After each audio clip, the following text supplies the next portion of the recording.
성부와 성자와 성령의 이름으로 아멘. 이제 야훼께서 말씀하신다. 너를 창조하신 야훼의 말씀이시다. 너를 빚어 만드신 야훼의 말씀이시다. 두려워 말라. 내가 너를 건져주지 않았느냐? 내가 너를 지명하여 불렀으니 너는 내 사람이다. 내가 물결을 헤치고 건너갈 때 내가 너를 보살피리니 그 강물이 너를 휩쓸어 가지 못하리라. 네가 불 속을 걸어가더라도 그 불길에 너는 그을리지도 타버리지도 아니하리라. 나 야훼가 너의 하느님이다. 내가 너를 구원하는 자다. 너는 눈에 넣어도 아프지 않을 나의 귀염둥이, 나의 사랑이다. 두려워 말라. 내가 너를 보살펴준다. 두려워 말라. 내가 너를 보살펴준다.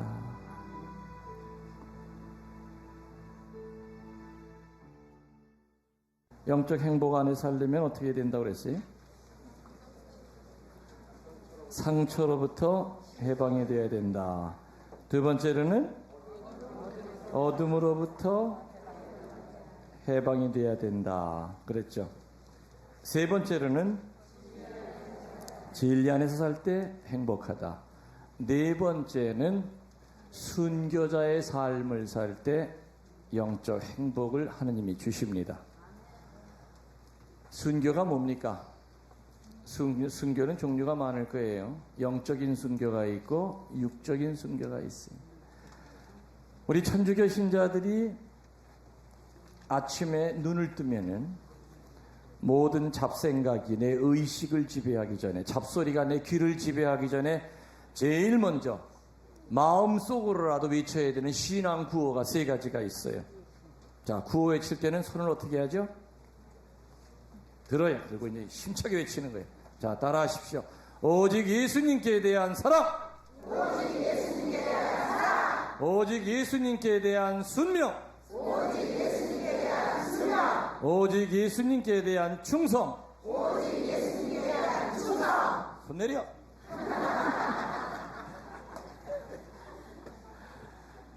세 가지 구호가 순교자들이 외쳐야 되는 신앙 구호라 그랬어요. 사랑, 순명, 충성. 그 세 가지는 알아듣겠는데, 근데 그 앞에 무슨 말이 껄쩍지근하게 붙어 있어? 혹처럼? 그렇지. 오직이라고 하는 말 때문에 기가 팍팍 죽는단 말이야. 대충 순명은 나도 할 수 있어. 대충 사랑도 할 수 있고, 어쩌다가 충성도 할 수 있는데, 이 앞에 붙는 오직이라고 하는 말이 뭐냐? 순도를 나타내. 순도요. 여러분 손에 끼고 있는 금반지가 14K도 있고 18K도 있고 99.9% 순금이듯이 순도 100%의 순명과 순도 100%짜리의 순명과 사랑과 충성을 바치기가, 그러니까 순교하기가 어려운 거죠. 순교자들이 대충 사랑하고 대충 순명하고 어쩌다 충성을 다해서 목을 내놓는 순교까지 할 수 있었던 거냐? 천만의 말씀. 첫 번째가 뭐라고 그랬죠? 오직 예수님께 대한 예수님 사랑하는데 제일 걸려 넘어지게 만드는 게 누굴까요? 서방님.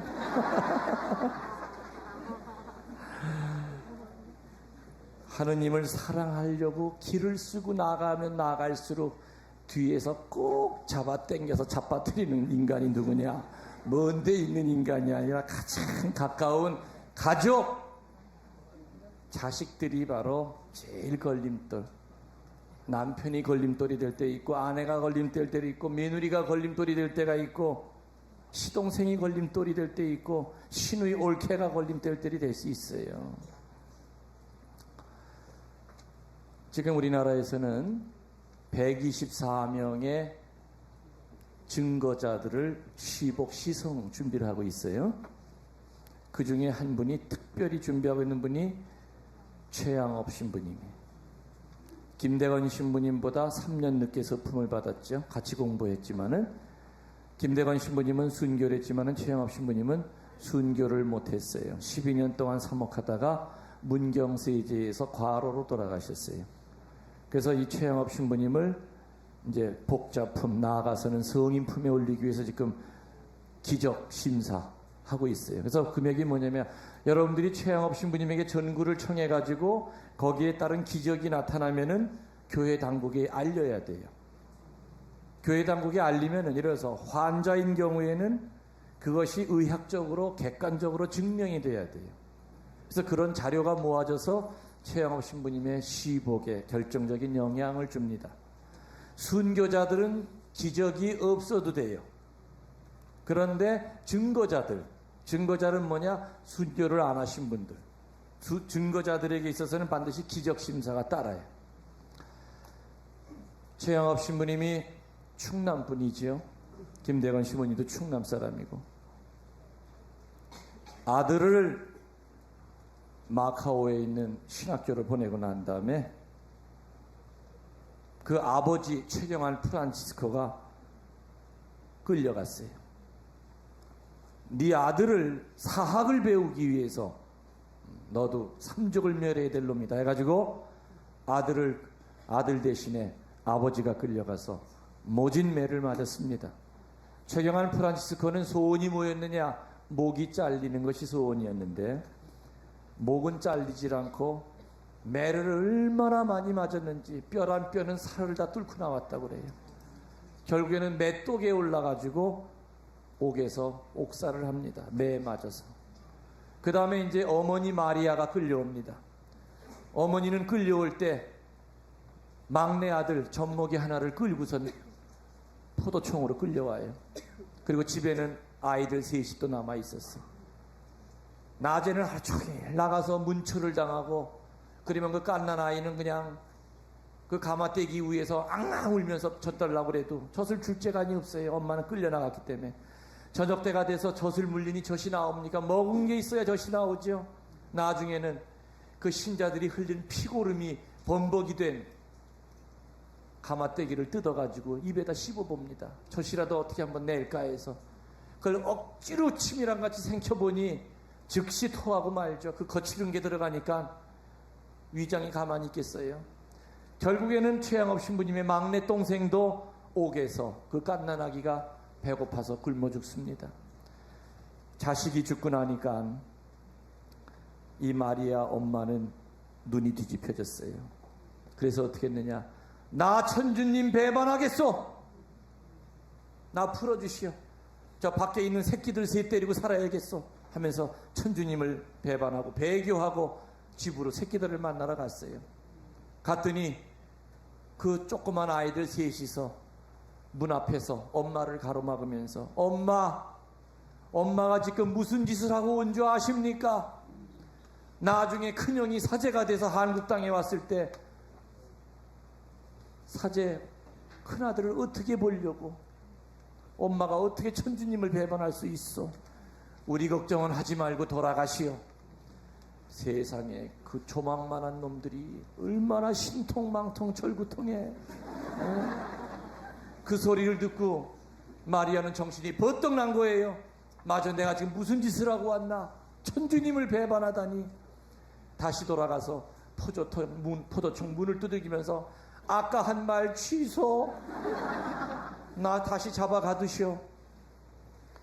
이래서 잡혀 들어갔죠. 그래서 군문 효수형에 처하라고 하는 선고가 내립니다. 그리고 날짜가 잡히죠.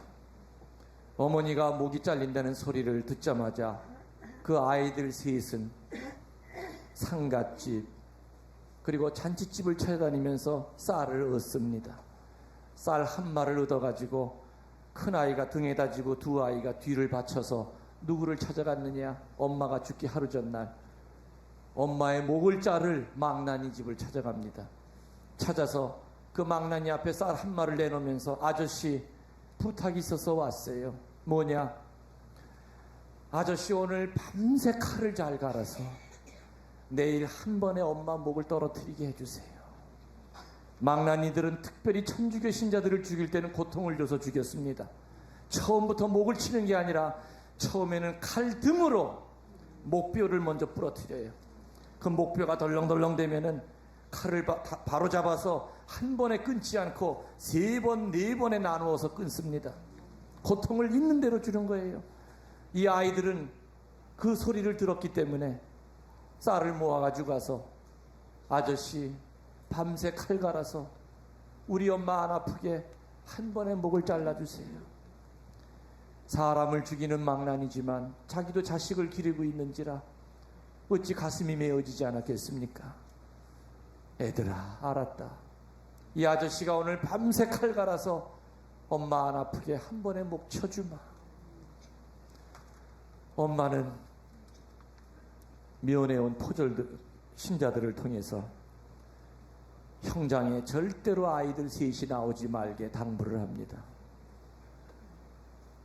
칼을 받는 날이 돼서 마리아는 머리를 풀어헤치고 마당 한가운데 돗자리를 깔고 머리를 풀어헤치고 목을 길게 내려뜨립니다.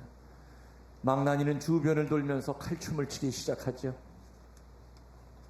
그런데 군중들 사이에서 엄마 하는 소리가 들려 마리아는 풀어헤친 그 머리카락 사이로 앞을 보니까 아이들 셋이서 사람들 속에 묻혀 있는데 제일 작은 아이가 엄마 하고 부르짖으니까 큰 아이가 작은 아이 입을 틀어막고 있는 거예요. 망나니도 그 광경을 보면서 더 이상 늦추면 안 되겠다 싶어서 바로 그 순간 단 한 칼에 마리아의 목을 떨어뜨립니다. 이렇게 최영업 신부님의 아버지는 매에 맞아 죽고 막내 동생은 굶어 죽고 엄마는 목이 잘리는 군무효성을 다했습니다. 사제가 돼서 한국 땅에 와보니 동생 셋은 거지가 돼서 전국을 떠돌고 있었고 아버지 어머니는 비참하게 죽은 거였습니다. 다리가 떨리고 아버지 어머니에 대한 죄책감 때문에 살 수가 없었지만은 동생들은 아버지 어머니가 얼마나 장엄하게 죽은 것을 설명을 했고 형이 사제로 올바로 서야만 아버지 어머니 죽은 것이 하늘의 득이 됩니다. 형님은 사제 생활 하십시오. 우리 걱정하지 말고. 최양업 사제는 그래 내가 사제로 열심히 살아야 천국에 계신 내 엄마 아버지가 즐거워하실 거다. 아버지 어머니 걱정하지 마십시오 하면서 12년 동안 지금처럼 차가 있던 시절이었습니까? 경상도에서 전라도에서 이북으로 수천 리 길을 다니면서 낮에도 미사를 못하고 캄캄한 밤중에 불도 못 켜놓고 회장집에 모여서 몰래 미사를 드리고 또 다음 마을로 가서 성사를 주고 이렇게 사시다가 12년 만에 문경세제에서 과로로 돌아가십니다. 그때 최양업 신부님의 본당은 청주교구 베티성지에 최양업 신부님의 본당이 있었는데 베티까지는 너무 거리가 멀었어요. 시신을 몰고 오기가. 그래서 그 옆에 제천에 있는 배론에 있는 서양 신부님이 그 소리를 듣고 한국의 유일한 사제가 지금 문경세제에서 시신이 썩어가고 있다는 소리를 듣고 프랑스 신부님이 문경세제로 달려가서 최양업 신부님의 시신을 들러엎고 새끼줄로 몸을 묶어가지고 제천 배론까지 와서 배론에다가 땅을 파서 최 신부님의 무덤을 만들었죠. 그래서 여러분들이 배론 성지에 가면은 최양업 신부님의 무덤이 산 위에 있습니다. 그리고 최양업 신부님의 본당터는 진천에 오면은 베티 성지에 가면은 최양업 신부님의 본당터가 그대로 지금 보존이 되어 있죠. 여러분들 하느님을 사랑하는데 오직 예수님께 대한 사랑으로 가는데 늘 붙잡고 바지땡을 잡아당기는 것은 자식들입니다. 가족들입니다.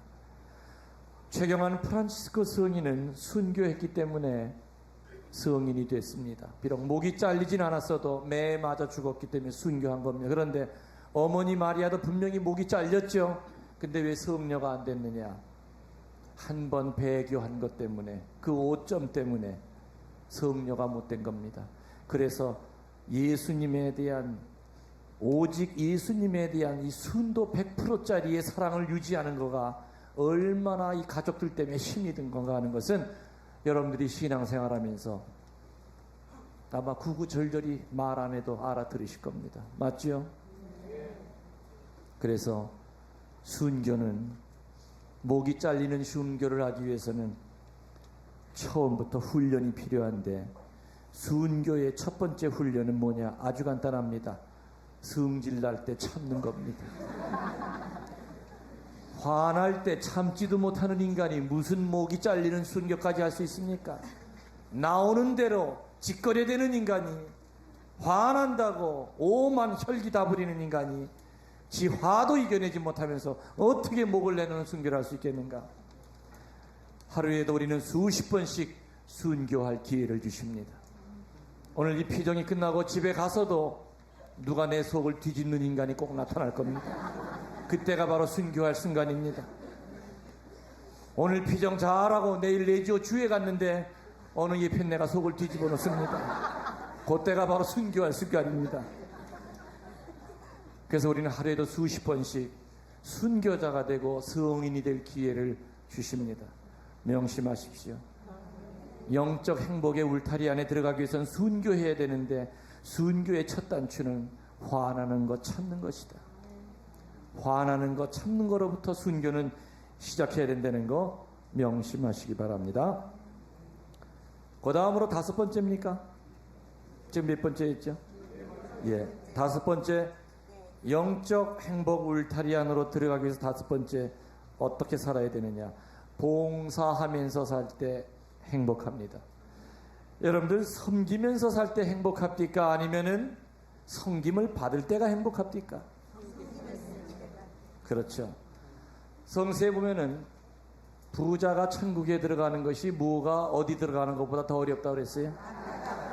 낙타가 바늘길을 빠져나가는 것보다 부자가 천국에 들어가는 것이 더 어렵다. 그런데 여러분들, 부자가 천국에 들어가는 거가 어렵듯이 분명히 낙타가 바늘길 빠져나가는 것은 불가능한 일이죠. 근데 낙타를 바늘길로 빼낼 재간이 저는 있습니다. 어떻게 하면은 낙타를 바늘길로 빠뜨리느냐? 잘 들으세요. 첫 번째, 낙타를 때려 죽입니다. 확실히 죽입니다. 그 다음에 죽은 낙타를 불에다 태웁니다. 살이 다 타버리고 그 다음에 뼈만 남죠. 그 다음에 세 번째, 뼈를 바습니다. 그래서 뼈가루가 되면은 깔때기를 해가지고 바늘구멍에다 깔때기를 끼고서는 그 낙타 부수고 남은 뼈가루를 솔솔 그 밑으로 내려보내면 바늘구멍으로 낙타 한 마리가 다 빠져나갑니다. 그럴듯하지요? 다시 말하면은 천국에 가려면은 첫 번째로 낙타를 어떻게 한다고 그랬어요? 죽여야 돼요.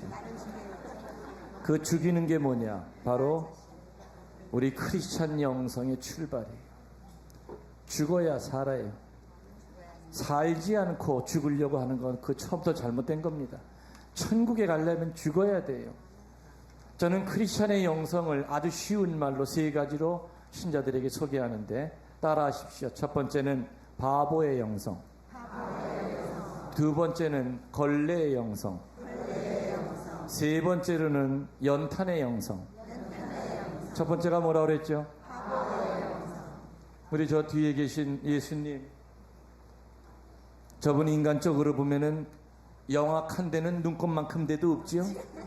참 미련퉁이, 저 좋은 재주를 가지고 왕이 될 수도 있었고 이 세상을 다 지배할 수도 있었는데 저렇게 억울하게 십자가형에 처해서 2000년 동안 저렇게 팬티 한 장 걸치고 매달려 계시니 저 양반은 바보도 그냥 바보가 아니라 큰 바보요, 상바보예요. 근데 우리는 저 큰 바보를 주님, 주님, 내 주님 하고 부르지요. 내가 부르는 저 주님이 큰 바보면 우리는 무슨 바보입니까? 작은 바보. 에휴 참네. 모르기나 하면 속이나 안 상하지. 아는 건 나보다 더 잘 알아요. 주님이 큰 바보였듯이 나도 바보처럼 살아야 된다고 하는 건 이론적으로는 알고 있는데 살아가는 꼴들을 보면은 예수님보다 다 똑똑해. 요즘은 본당에서 바보 보기가 힘듭니다.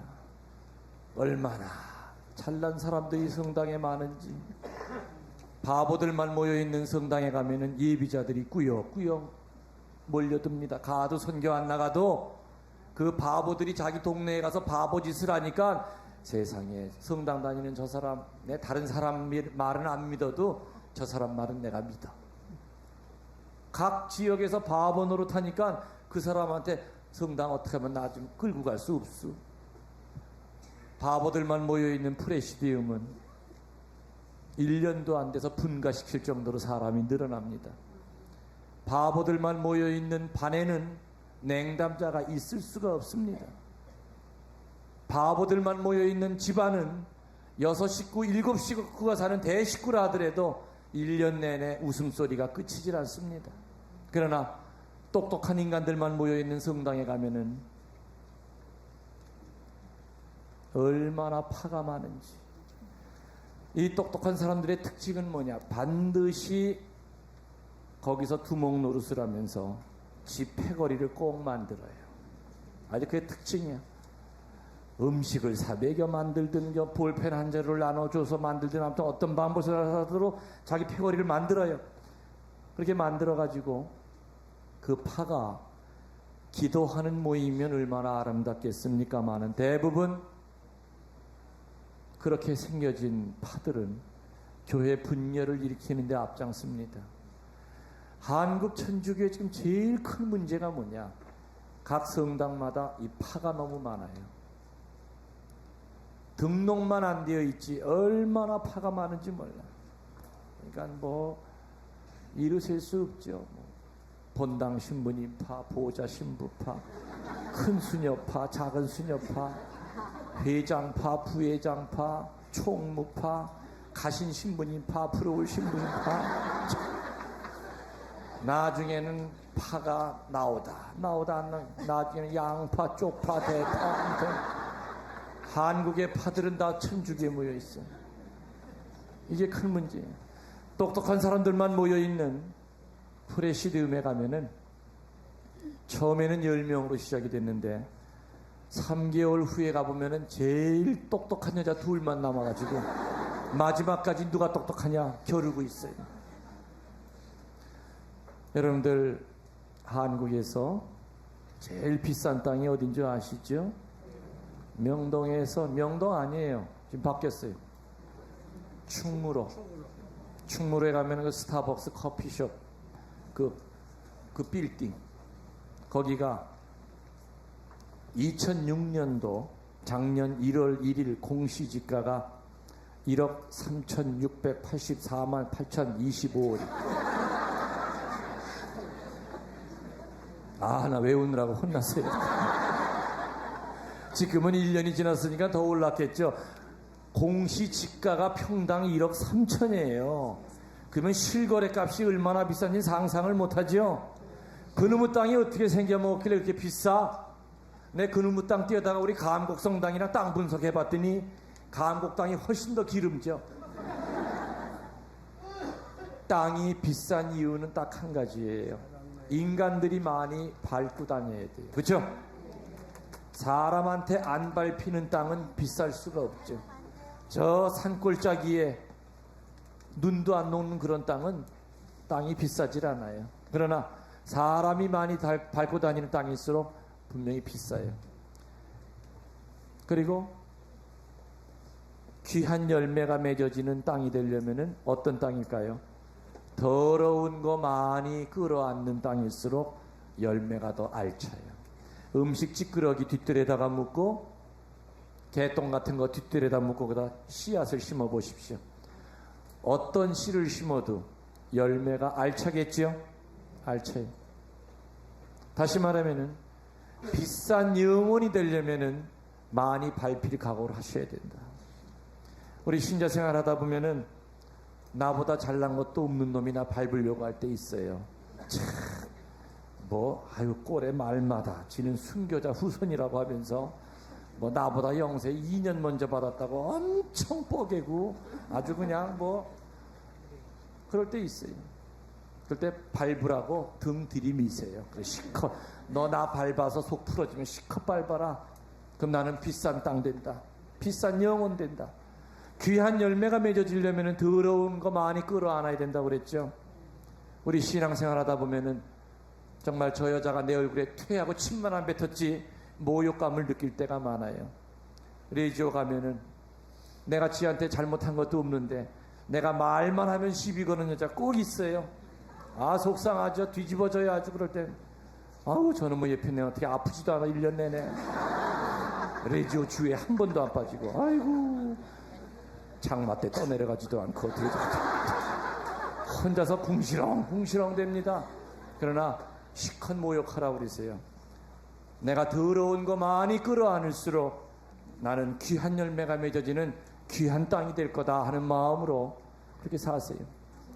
그래서 크리스찬 영성, 다시 말하면은 자기 자신을 죽는 첫 번째 단추는 바보가 되는 거예요. 두 번째는 뭐라 그랬죠? 걸레의 영성, 걸레. 100년 전에는 전자레인지가 없었죠. 근데 수백 년 전부터 집안에 꼭 있어야 되는 것이 뭡니까? 걸레. 물론 30년 전 걸레와 지금 걸레가 조금 천은 달라졌어요. 그죠? 30년 전에는 주로 걸레 뭐로 썼어요? 내복 오래된 거 이렇게 반으로 접어서 뭘 또 안 쓴 것처럼 그랬던 다 쓰고서 그렇게 썼죠? 지금은 아예 걸레용으로 천이 따로 나오잖아요. 걸레 천 종류만 달라졌지 100년 전 걸레나 지금 걸레나 걸레 존재 이유가 뭡니까? 더러운 거 닦아주는 게 걸레 존재 이유예요. 더러운 거 닦고서는 걸레 좋은 데다가 모셔두지 않지요. 한적한 데다가 휙 하고 내던져요. 그런다고 걸레가 우리 고발해요? 승질 난다고? 빗자루질하고 빗자루 그냥 마당 한 캔에다 휙 하고 내던져요. 그런다고 빗자루가 승질 부리지 않아요. 다시 말하면은 걸레는 그저 자기 할 일을 하고 그냥 저는 제 일 했습니다 하고 묵묵히 기다리는 거예요. 우리 주님은 큰 걸레죠. 당신의 보혈로 세상에 더러운 죄 다 닦아주시고 누구보다도 할 말이 많은 분이셨지만은 저렇게 매달려 계세요. 여러분들 본당에서 걸레의 삶이 뭡니까? 특별한 거 아니에요. 성당에 미사하러 왔는데 성당 마당에 휴지 조각이 돌아다녀. 그거 주워서 쓰레기통에 집어넣는 게 걸레의 삶이에요. 화장실에 갔더니 누가 이 일을 잘못 봤어. 평양에 폭격할 것을 원산에다 폭격을 해가지고 그러면은 아이고 빨리 수세미 갔다가 물 떠서 기분 좋게 뒷사람 내 뒷사람 기분 좋게 일복에 지선에서 해결해서 깨끗하게 닦아주고 나가야 되잖아. 그게 걸레의 삶인데 그거 삐집고 앉아서 어떤 예편내가 이렇게 쌌어 하면서 그냥 쫑알쫑알쫑알대면서 그건 걸레의 삶이 아니죠.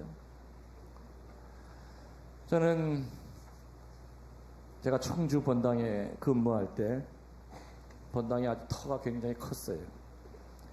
성당 안에 이렇게 솔밭도 하나가 있었고 일요일 새벽에 가끔 제가 엉뚱한 짓을 합니다. 신자들이 오기 전에 성당 입구서부터 성당 그 문 앞에까지 이렇게 언덕으로 쫙 돼 있었는데 거기다가 쓰레기를 쫙 뿌려놔요. 그리고 신자들이 들어올 때쯤 되면은 솔밭에 배 깔고 엎드려가지고 만원경으로 이렇게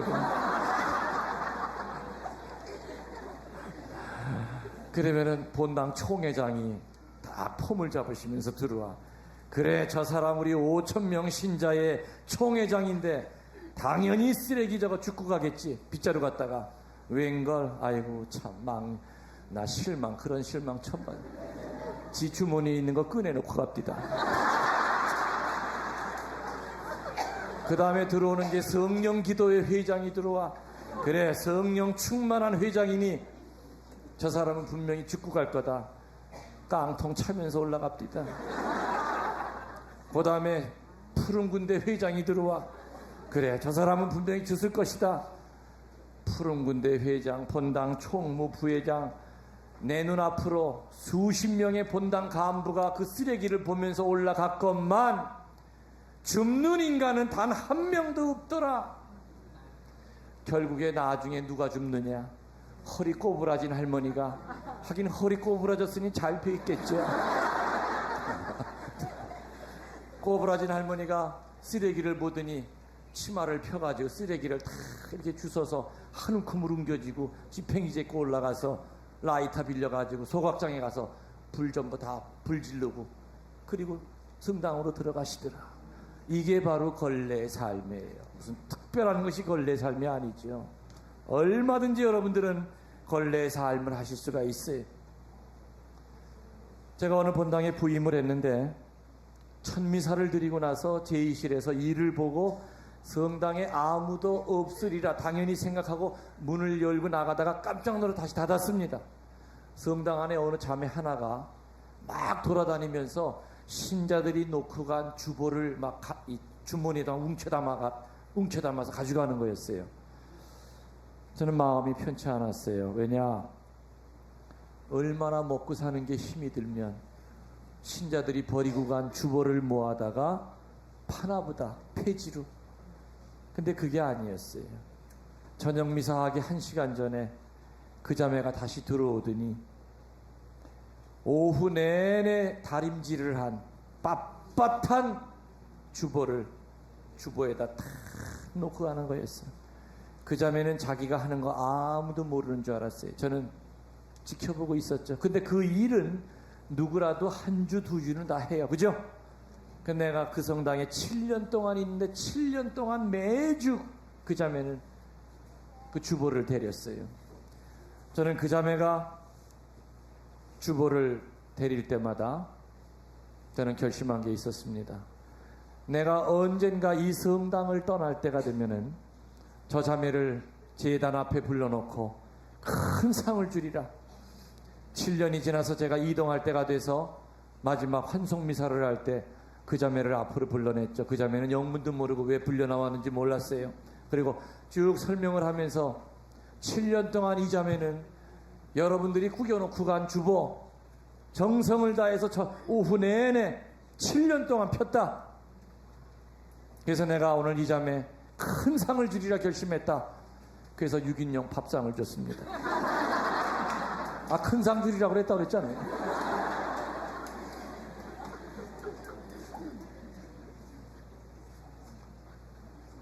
죽는 것은 걸레가 되는 겁니다. 그리고 죽는 것은 연탄불이 되는 거라고 그랬죠. 옛날엔 다 연탄불 뗐기 때문에 아마 아실 거지만은 시커먼 놈 불 붙이려면은 불기가 있는 놈이 밑으로 내려가야 됩니까? 위로 기어 올라가야 됩니까? 당연히 밑으로 내려가야 되죠. 불 붙은 놈이 잘난 척 하느라고 시커먼 놈 위로 기어 올라가면은 불 붙은 놈마저 꺼져버립니다. 우리 주님은 더 이상 내려갈 수 없을 정도로 밑으로 내려가셨어요. 우리도 밑으로 내려가야 돼요. 시어머니도 며느리 밑으로 내려가세요. 본당 신부도 신자들 밑으로 내려가야만 그게 크리스찬의 영성입니다. 누구 위로 기어 올라가려고 하면은 절대로 영적인 불이 붙질 않아요. 냉담하는 남편 정말 잘하셔야 돼요. 어느 시어머니가 신부님, 저는 10년 동안 며느리한테 죽어 지내요. 쟤 좀 어떻게 성당에 좀 끌어내려고 속으로는 부글부글 끓어도 그냥 아이 비유 맞추느라고 10년 동안 밑으로 내려가는데도 어떻게 며느리 아이가 불이 붙을 기색이 없어요. 불기가 시원찮을 때는 탄과 탄 사이에 뭐 집어넣지요? 번개탄이라든지 숯을 집어넣습니다. 이런 피정이 뭐냐? 바로 번개탄 피정. 내가 내 정신으로는 시어머니한테 가서 시어머니 잘못했어 이 말이 안 나와. 내가 맨정신으로는 며느리한테 가서 아가 내가 잘못했어 이 말이 안 나와요. 벨이 꼴려서. 근데 이런 피정을 통해서 성령께 취하면 자존심이고 나발이고 다 헛되고 헛된 거예요. 며느리 발바닥을 핥으려도 핥을 용기가 있죠. 잘 아시잖아요. 다윗 성왕이 성령에 취해가지고 어떻게 됐습니까? 너무 좋아서 춤을 추는데 옷이 다 풀러지는 줄 모르고 팬티끈이 풀러지는 줄 모르고 춤을 췄어요. 성령께 취하면은 밑으로 내려가는 건 문제가 안 됩니다. 그러나 성령이 내 안에 활동하시지 않으면은 늘 내가 손해보는 사람, 나는 피해보는 사람, 나한테 상처 준 인간만 생각했지, 지놈이 나한테 와서 먼저 무릎을 꿇어야지 내가 어떻게 지놈한테 먼저 무릎을 꿇어, 이 생각으로부터 헤어날 길이 없다는 겁니다. 그래서 크리스찬의 영성은 지금 얘기한 대로 바보가 되는 것부터 출발이요, 걸레가 돼서 남을 닦아주는 것부터 시작이 돼야 되고, 불붙은 탄이 돼서 밑으로 내려가는 것부터 시작이 되는 것이 바로 낙타를 때려 죽이듯이 우리 안에 있는 어둠을 죽이는 방법입니다. 낙타를 죽이는 것이 첫 번째였고, 두 번째는 뭐라고 그랬죠? 태우는 거예요. 뭘로 태워야 되겠어요? 성령의 불로 태워야 돼요. 성령의 불로 태우는 첫 번째가 뭐냐? 회개입니다. 회개의 불로 내가 다시 부활하지 않으면은 성당 수십 년 다녀도 아무 의미가 없어요. 다시 말하면은 성령에 대한 뜨거운 체험이 없을 때는 신부도 직업인으로 전락하고 말아요. 수녀도 직업이 돼버려요. 평신도들도 성령에 대한 체험이 없으면은 소위 속된 말로 병신도가 되기 쉽다 이거예요. 영원히 병이 들어있다 그 뜻이겠죠. 병이 들었다 그 뜻이겠어. 그래서 우리들은 성령의 불로 우리를 태워야 됩니다. 그 다음에 세 번째가 뭐라고 그랬죠? 부셔야 돼요.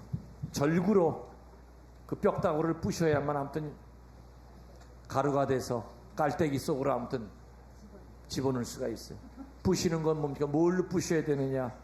희생과 기도, 희생과 기도의 절구로 부셔야 돼요. 그럼 부서지게 돼 있어요. 이렇게 낙타가 바늘기로 빠져나갈 수가 있듯이 우리들도 분명히 천국에 갈 수 있음을 믿습니다. 사제로 한평생 살면서 천국에 못 가면 얼마나 억울하겠습니까? 여러분들도 한평생 신자로 살면서 천국에 못 가고 지옥에 떨어진다면 그 얼마나 억울하겠습니까? 우린 반드시 천국에 가야 되는 의지가 있어야 되고 결심이 있어야 돼요. 나 자신 자체가 천국에 갈지 안 갈지도 모른다고 하는 이런 흐리멍텅한 마음 가지고는 절대로 우린 구원받을 수가 없습니다. 반드시 천당에 가실 수가 있습니다. 그 다음으로 겸손 안에서 살 때 우리는 행복합니다.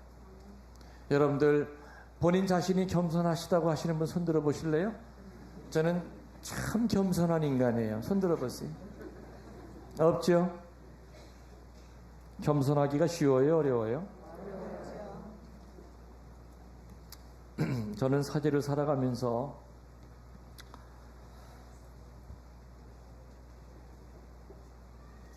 제일 무서운 사람이 누구냐? 겸손한 사람이에요. 왜냐하면 저도 겸손하지 못하기 때문에 겸손한 사람 보면 꼬리를 딱 내려요. 근데 교만한 인간 보면 아무튼 2판, 4판, 공사판으로 나가요. 네가 건방을 떨어. 근데 이 겸손은 어떻게 얻어지는 거냐? 머리 숙이고 다닌다고 겸손한 거예요? 아니죠? 그럼 아주 목소리를 나긋하게 한다고 겸손한 거예요? 여보세요? 예, 자매님? 호호호? 이렇게 목소리를 간드러지게 한다고 겸손한 거예요? 아니에요. 그렇게 해서 겸손이 생기는 게 아니에요. 겸손은 의지로 얻어지는 것이 아니라 은총, 그라시아, 하느님이 거저주시는 거예요. 근데 하느님의 걸 거저받으려면 어떻게 해야 되느냐? 대그레고리오 성인께서 그런 얘기를 하셨어요. 영성이라고 하는 것은 두 가지의 축을 중심으로 움직인다고 그랬어요. 자전거 바퀴가 두 개로 움직이죠. 멈추면은 넘어지게 돼 있어요. 두 가지의 축을 중심으로 영성을 움직이는데 첫 번째가 뭐냐? 자기에 대한 철저한 관상이라고 그랬어요. 관상은 뭡니까? 자기를 정직하게 바라보는 거예요. 자기에 대한 철저한 관상을 할 때 내 마음 안에서 우러나는 것이 뭐냐? 영적 비참함이에요. 내 꼬라지를 보니 세상에 내가 이렇게 못났구나. 신자들은 나를 보면 그래. 아유 자매님, 난 자매님 바람만 쫓아가도 원이 없어 하는 소리를 들었다 하더라도, 성당에만 나가면 성녀 소리를 듣는 나라 하더라도 하느님 앞에 서면은 죄덩어리 중에 죄덩어리요. 주님, 제 꼬라지가 이렇게 비참합니다. 하느님 앞에 자기 자신이 죄인이라는 것을 고백했을 때 하느님이 주시는 선물이 바로 겸손이에요. 저절로 생기는 게 아니죠. 그럼 자기에 대한 관상, 아주 기초적인 게 뭐냐? 아침 저녁 기도예요. 아침 저녁 기도. 기도해야죠. 기도를 하면서 우리들 기도서 책에 있는 거 그냥 줄줄 외다시피 하면 5분도 안 걸리죠. 주여 오늘 생각과 말과 행실이라므로 지은 죄를 어쩌고 중얼대 그냥 끝나버리고 말아요. 그렇게 입에서 그냥 노은기 틀어놓듯이 할 것이 아니라 정말로 오늘 생각과 말과 행실로 지은 죄, 때로는 남이 나 때문에 죄를 짓게 한 것이 없는가 하는 것을 철저하게 관상을 해야 돼요. 그러다 보면 아이고 주님, 제가 오늘도 죄 속에서 헤어나지를 못했네요. 주님 자비를 베풀어 주십시오 할 때 하느님이 주시는 영적 선물이 바로 겸손이에요. 이 자기에 대한 관상을 하다 보면은 저절로 넘어가는 것이 뭐냐? 하느님에 대한 관상으로 넘어가게 돼요. 하느님에 대한 관상을 하다 보면 희망이 생겨요. 희망이 생기다 보면은 바로 영적 기쁨을 하느님이 선물로 주세요. 그런데 많은 교우들이 자기에 대한 관상도 안 하면서 영적으로 겉멋이 들어가지고 하느님에 대한 관상으로 바로 들어가려고 그래. 저녁 기도도 안 하는 주제에 무슨 오만 영성 프로그램 다 쫓아다녀요. 그렇기 때문에 자기에 대한 관상을 안 하다 보니까, 겉멋만 들다 보니까 영적으로 교만의 바벨탑을 쌓는 거야. 주워듣기는 엄청 많이 주워들었어, 머릿속에. 그러면서 그 주워들은 것이 겸손의 재료가 되지 않고 교만의 재료가 돼서 본당 신부가 강론하면 뒤에 앉아가지고 픽픽거리면서 아이고 저것도 강론이라고 하고 앉았나, 내가 올라가 떠드는 게 낫겠다 그러면서 자기보다 신앙적으로 좀 잘 못 사는 사람 보면 얼마나 깔아뭉개는지 몰라요. 그 인간은 지 자신이 지금 어둠에 휩싸여 있는 것조차도 모르지요. 그래서 겸손이라고 하는 것은 자기에 대한 철저한 관상을 통해서 비참함을 깨닫고 고백하고, 그 고백을 듣고 하느님이 거저주시는 선물이 겸손이지, 머리 숙이고 다니고 목소리 나긋나긋하게 한다고 해서 겸손은 절대 아니라는 겁니다. 겸손으로 넘어가면 저절로 하느님에 대한 관상의 단계로 넘어가고 희망이 생기고 마지막에 영적 기쁨의 삶을 살 수 있다고 하는 겁니다.